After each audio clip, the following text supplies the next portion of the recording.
As we just sung that song, I love the words to that song and just the call that it gives us to fall on our knees and worship Jesus. And so I want to know, though, as we start, a little confession time, how many of you have gotten all your Christmas shopping done? Anybody gotten it all? Okay, how many of you, come on men, let's be honest here, are waiting? You haven't done it yet. How many of you guys have not done? We won't embarrass the ladies. How many of you guys, come on, have not done it? Buster McCullough hanging his head in shame. Jim, come on. It's okay. I'm not judgmental, I promise. Because last year, it snuck up on me, needless to say. In fact, since we're being honest, it snuck up on Jody Herring too. Because we were on the phone together Christmas Eve day last year, telling each other where the best deals were. If you remember last year, this year it looks like it's going to be about 85 degrees, maybe. But anyway, last year it was cold, and it was sleeting, and it was nasty, and I was standing outside waiting for a open, and I think I caught pneumonia. But this year, we're good. Me and my girls, we've got it taken care of. But Christy, my wife, she gets irritated with me a little bit. In fact, she got irritated with me last night because I want my children. I'm like the kid of the family, and I can't wait for them to open their gifts because I just love to see their reaction. Like, I can't wait till Christmas morning because I love my kids' reaction to that. Now, they know, hopefully, and they'll grow up to know that my love for them is not based on those gifts. And sadly enough, the excitement and the joy and the thank you lasts about 30 seconds. And then you never hear about it again. In fact, I think this year, Christy and I, all we got Emma was a cardboard box because she can draw on it. She can play in it as a car. She's more entertained. I've learned the parent rule that you just get them a box, and they're okay with that. You leave the present out and just get them something that they'll be content with. But we're wrapping up today a series that we've been doing for 4 weeks called The Gift. And we talked about that earlier, that Jesus is God's greatest gift to humanity. Like Jesus Christ, in this moment that we're celebrating, that 33 years, not just the birth, not just the death, but the whole 33 years Jesus Christ walked on earth was the absolute greatest thing God ever did for the human race. I mean, we have so many blessings that God blesses us with day in, day out, week in, week out, but nothing ever will top what God has done for us in Jesus. And so over the last 3 weeks and today we've looked at the nativity scene and just how accustomed to it and how familiar we've gotten with it. And unfortunately, that's become the case. That we look at the nativity scene and we're like, oh yeah, that's the birth of Jesus. I see the wise men, I see Mary, shepherds, Jesus, all that. But we lose what God's doing in that. How miraculous that night was. And so the first week we looked at Jesus' lineage. We looked at how Jesus came from a whole line of murderers and sinners and liars and adulterers and thieves and prostitutes and all of these really messed up people. And we saw that God did that. God intended for that to happen because Jesus is God's gift to us, and Jesus came to save sinners. Jesus said himself in the Gospels, I came for the unrighteous, those who are willing to say, yeah, I'm messed up, I'm broken. I came to hang out with those people, not the self-righteous, but those who are willing to admit, yeah, they need a relationship with me. They need forgiveness. So we saw in week 1 that in Jesus, God comes to save sinners. That's why he came. And then we got to look at the next week, we looked at Bethlehem. We looked at why God would pick a little small rural farming town called Bethlehem, and why his first bed would be a manger. And if you remember, we said that the word Bethlehem literally means house of bread, and that Jesus' first bed was a feeding trough, because when that God is showing us, I came to not just save you, but to give you life. Jesus said several times throughout his life on earth, I'm the bread of life. Stop chasing after the things that are just going to leave you empty and leave you hungry, and come to me and be satisfied in me. So Jesus didn't just come to save sinners, he came to give us life. And then last week we looked at the shepherds. And why on earth would God choose a bunch of misfits, a bunch of people who were rejected by culture and rejected by society, to reveal the birth of his son to first? And we saw that God speaks to those who are ready to hear. These shepherds knew who they were. They knew they were sinners. They knew they were undeserving. So God said, they're ready to hear. I'm going to speak to them. And how ironic it was that God would choose a group of people who weren't even trusted enough to testify in court.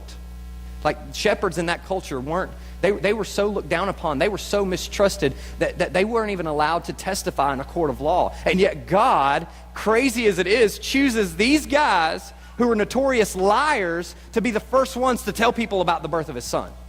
And how the irony in that. And so today, as we wrap this up, we're going to just look at a couple of verses in Matthew chapter 2. As we look at the final piece of the Nativity.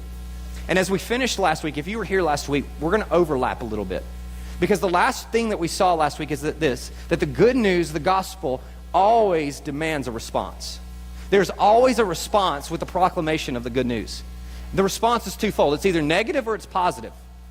It's either negative or it's positive. It's negative in the sense that you either say, I reject that, I don't need Jesus, I don't need religion, I don't need God, I'm good on my own, I'm going to do my own thing and then hope that my good deeds at the end of my life are enough to get me into heaven.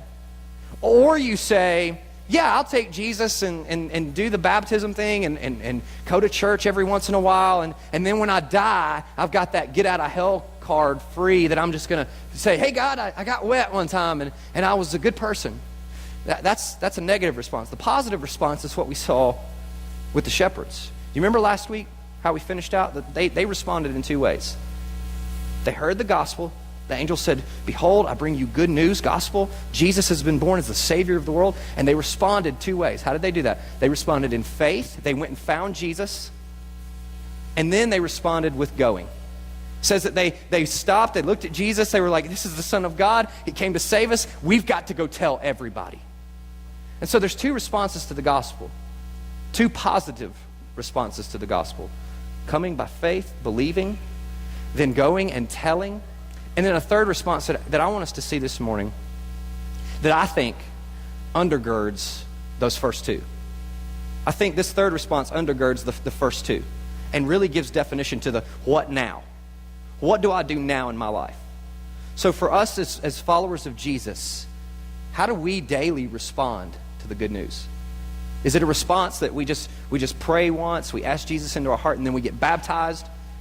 Or is there a daily response that we're called to give to the gospel? Look at chapter 2 of Matthew. We're going to read verses 1 and 2. It says, now after Jesus was born in Bethlehem of Judea, in the days of Herod the king, behold, wise men came from the east to Jerusalem. Now stop there for a second. Wise men, maybe your Bible says magi, okay?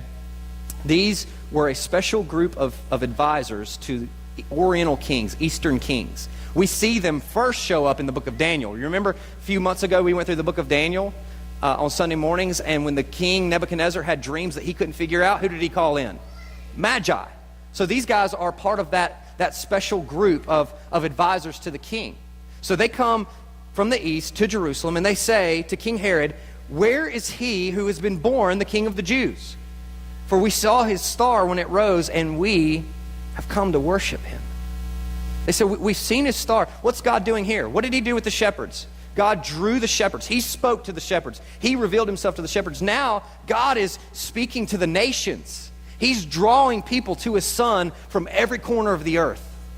This is what the Messiah is going to do, right? So you have these wise men coming from the east for one purpose. And what was that? To worship. To worship. Just what we sang. Fall on your knees. Respond in worship. You see, what we've created worship to be in our culture, unfortunately, and I think this has a lot to do with praise and worship music being so popular. Now, I'm not knocking that. I love Hillsong. I love Elevation Worship. I love the music. But I think there's a danger in what we've done with pop culture Christianity, and that is that we've defined worship as what we do on Sunday mornings, and that's it. We come into a church, we hear awesome band, we sing really good songs, we lift our hands up, or if you're kind of a bashful Christian, you do like the like the secret hand raise, you know. Some of you are like, the pastor I served in North Carolina, it was more of a traditional church, and so I would do some modern songs, and he was kind of afraid to really cut loose in front of everybody because he was afraid of the old people. And so like every once in a while I'd see him do like this, you know, and so I'd make fun of him. I was like, you little scared Christian down there. I'm just going to raise my hands like this. Some of you are holding back, okay? Some of you don't want to are afraid to go. Some of you are afraid to go for another reason. Like you might be running around here screaming, all right? But that's what we've defined worship as. We've defined worship as, that's what I show up and do on Sunday mornings. When the Bible teaches something completely and totally different. So if you've been with me ever since I've been here, you know that I like definitions and because I like to wrap my mind around things. So I think this is a good working definition for worship. Worship is this. It's our glad and joyful response of all that we are to all that God is. So if you were to ask me, what is worship? I would say it's this. It's my glad and it's my joyful response with all that I am to all that God is.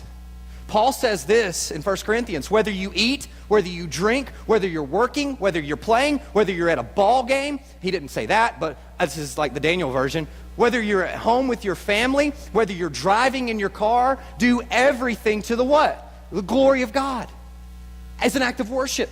So every day you and I take in the air and we breathe, you're worshiping.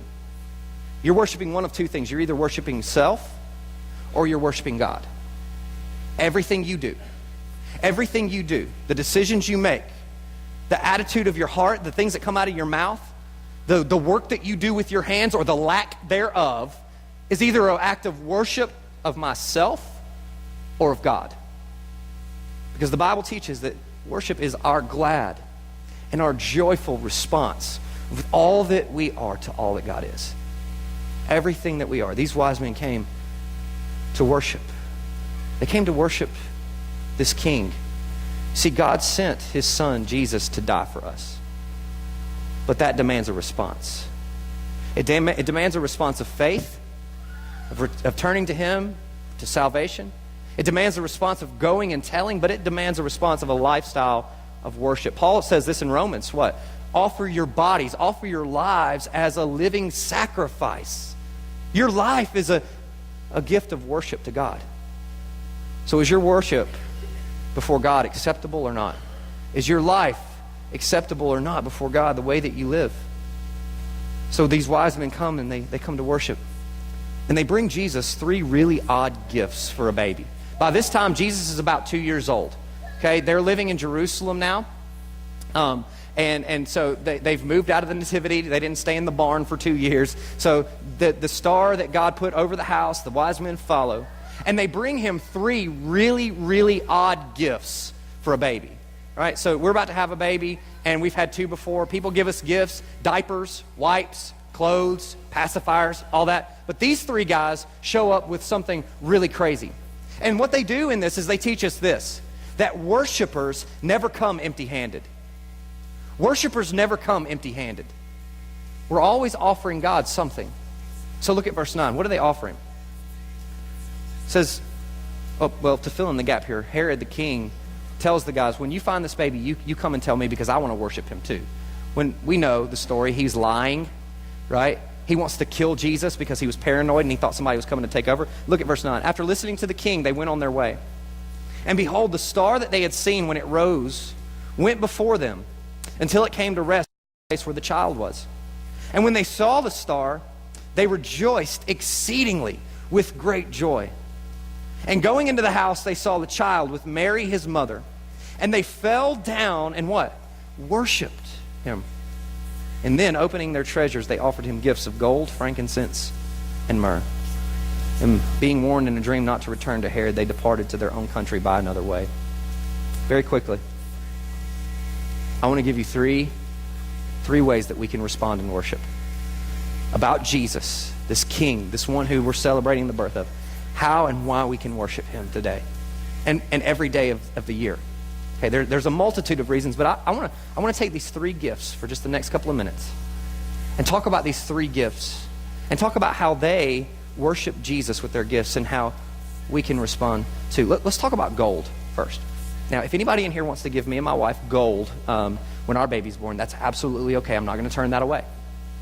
But gold was a gift for royalty, wasn't it? Gold was usually a gift reserved for kings. They brought Jesus the very best of what they possessed. You see, they gave Jesus gold because they recognized, as they told Herod, they recognized that this was no ordinary child. This was God's king. And if that reality is true, if you, and I think most of you in here today would agree with me, that if we can agree, if the reality is true, that Jesus is king, that Jesus is Lord of all creation, of all the universe, then that demands our worship. Why? Because he deserves our worship. If Jesus really is King and Lord, if you, like me and like Jeremy and Heather and Angel did today, publicly have declared and committed yourself to the kingship and the lordship of Jesus, that means that he owns everything in your life. That he has a right to every square inch of your life. Your dating life, your financial life, your marriage, your child rearing, your struggles in your life. He is king and he is Lord over every area of your life. Because what you do when you come get saved is you take out the keys to every area of your life and you say, here, they're yours. They're yours. Because I realize I can't do this on my own and you are now king of my life. I want to make you king. So they brought Jesus gold because he's king. He's Lord. He deserves our allegiance, our surrender, and our obedience. Jesus is king. So what does that look like in your life? What does that look like tomorrow when you go to work? What does that look like today when you go home to eat lunch with your family? What does that look like for the rest of this week, for the rest of this year, which is only about a week? What does that look like day to day, that Jesus Christ is king over my life? That he deserves my obedience. He deserves my allegiance. He deserves my surrender, and he deserves my worship every second of every day. You see, in Christ, in God's gift to us, Jesus, we understand and we know that Jesus is our king. Jesus is our king. They brought him another gift, frankincense. And frankincense is also a kind of a weird gift that you bring to a newborn or even a 2-year-old. Frankincense was what the priests used in the temple in their worship. You see, frankincense was a special spice that the priest would burn. You've probably seen them before with the gold thing, and they burn it and it goes up. That's what the priests used in their act of worship. They would burn frankincense. And so when you went to the temple or the synagogue to worship, when you walked in, the first thing to hit your nostrils was frankincense. It was frankincense.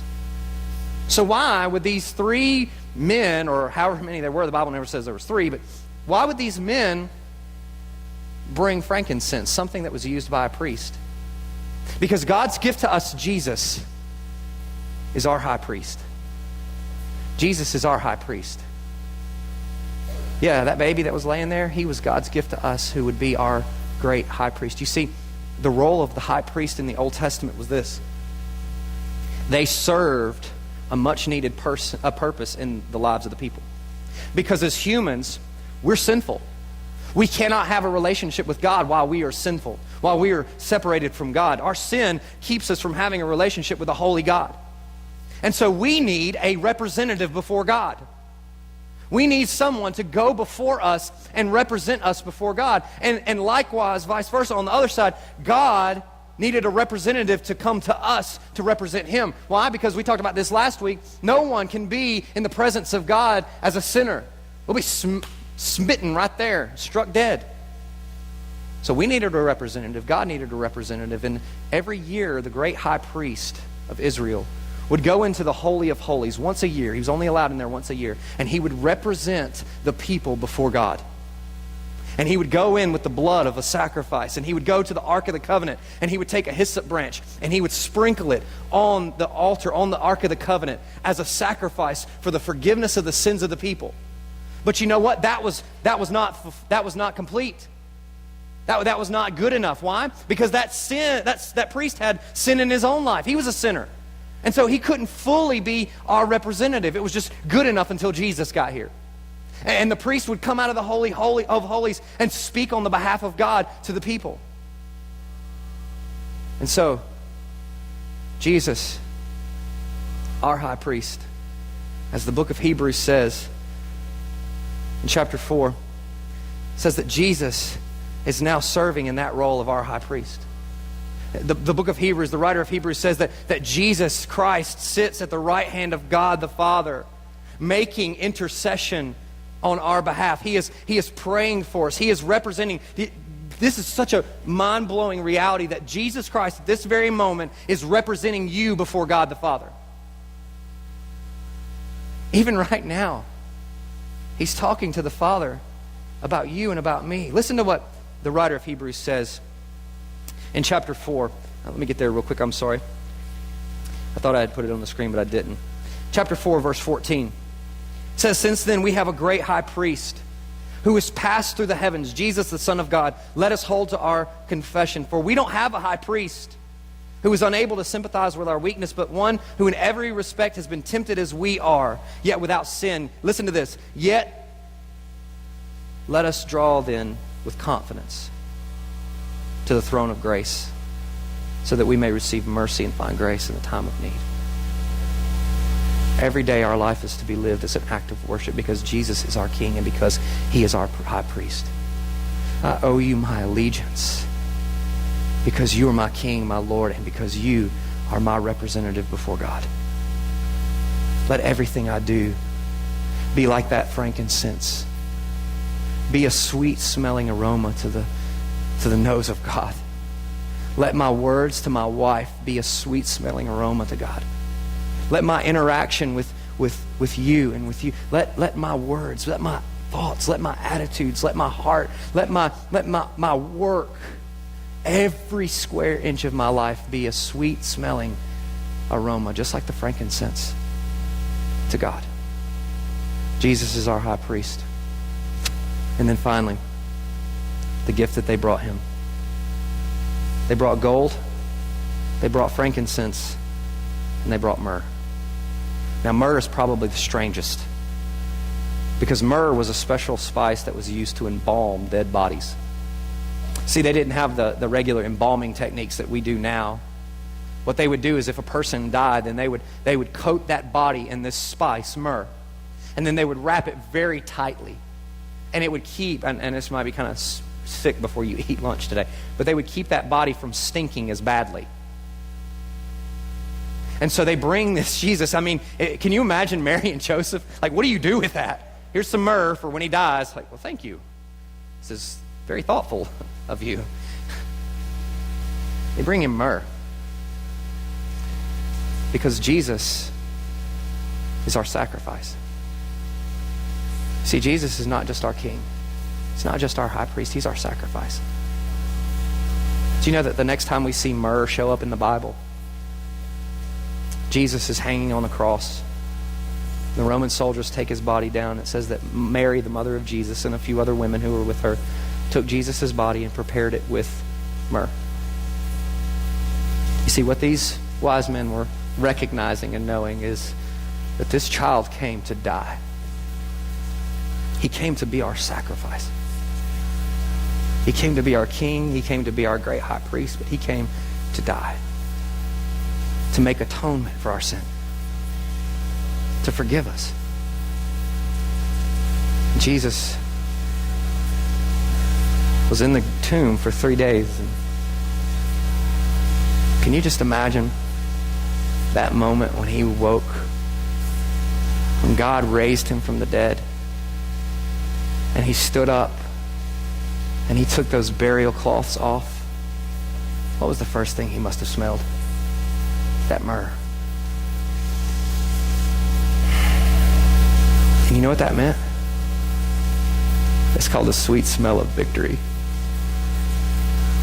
The first thing that Jesus smelled as the stone was being rolled away from the entrance of that tomb was that myrrh.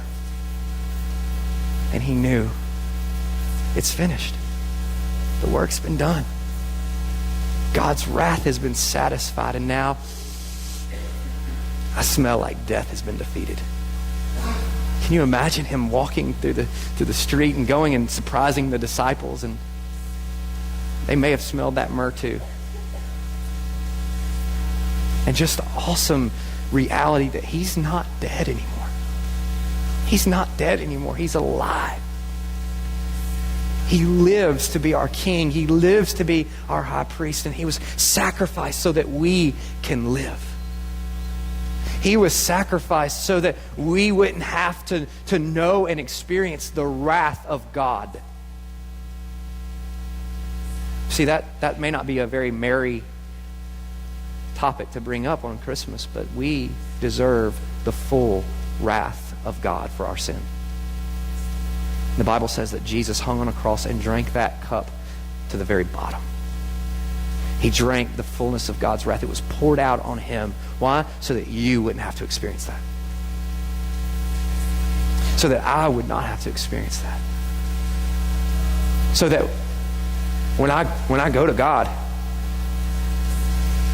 and I stand before him, God does not look at me as Daniel, the broken, messed up sinner. He sees the righteousness and the blood of his son applied to my life.